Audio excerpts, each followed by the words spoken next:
Big boss ഹൗസിലേക്ക് തിരിച്ചെത്തിയ ബിന്നി ആദിലയ്ക്ക് കുറച്ച് മോട്ടിവേഷൻ കൊടുക്കുന്നുണ്ട്. നമ്മൾ പുറത്തിറങ്ങിയാലേ ആദ്യം നമ്മുടെ മെൻ്റൽ ഹെൽത്ത് ഒന്ന് ശരിയാക്കി എടുക്കാൻ കുറച്ച് സമയമെടുക്കും.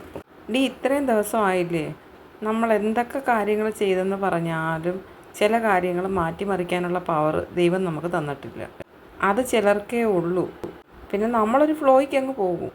ജിഷിൻ വന്നിട്ട് ചോദിക്കുന്നുണ്ട്, എന്തുകൂടി ഇവിടെ രഹസ്യം പറയുന്നത്, പുറത്തെ കാര്യങ്ങൾ എന്തോ പറയുന്നത്, ഞങ്ങളല്ല, തെളിവ് വല്ലതും ഉണ്ടോ എന്ന് ആദില ചോദിക്കുന്നുണ്ട്.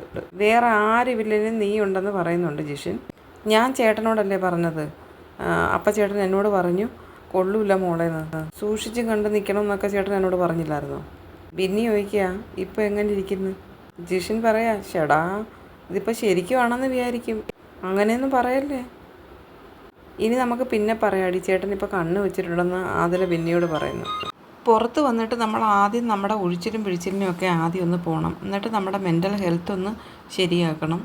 കാരണം ഇത്രയും കോടിക്കണക്കിന് ആൾക്കാർ നമ്മളെ തന്നെ നോക്കിയിരിക്കുകയല്ലേ എന്ന് പറഞ്ഞിട്ട് ചിരിക്കുന്നുണ്ട് ബിന്നി. ആ നെഗറ്റിവിറ്റി എല്ലാം ഒന്ന് പോസിറ്റീവ് ആക്കണമെന്നുണ്ടെങ്കിൽ നമ്മൾ കുറച്ചൊന്ന് ഉഷാറാവണം.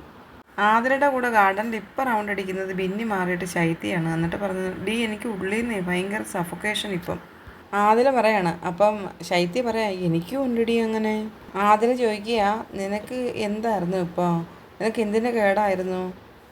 എനിക്ക് നിൻ്റെ അപ്പുറത്തെ സഫോക്കേഷൻ ആണെന്ന് ശൈത്യ പറയുന്നുണ്ട്. എന്നിട്ട് പറയുകയാണേ ആദില, ഇവിടുന്ന് ഇറങ്ങിയിട്ട് എനിക്ക് എന്നെ നോക്കുന്നതിനെക്കാട്ടി മുന്നേ നിന്നെ നോക്കേണ്ടി വരും. ഉള്ളിലെല്ലാം സ്റ്റോർ ചെയ്ത് വെച്ചിട്ട് ഇപ്പം ആകെ ഇതായിട്ടിരിക്കുകയാണ്, എനിക്ക് കരയണമെന്നുണ്ട്, കരഞ്ഞാൽ എല്ലാം തീർന്നു. സരികയോട് ആദില പറയുന്നുണ്ട്, അല്ലേച്ചി എനിക്ക് ഭയങ്കര സഫോക്കേഷനാണ്, ഭയങ്കര ഒരു വീർപ്പ് മുട്ടൽ പോലെന്ന് പറയുന്നുണ്ട്.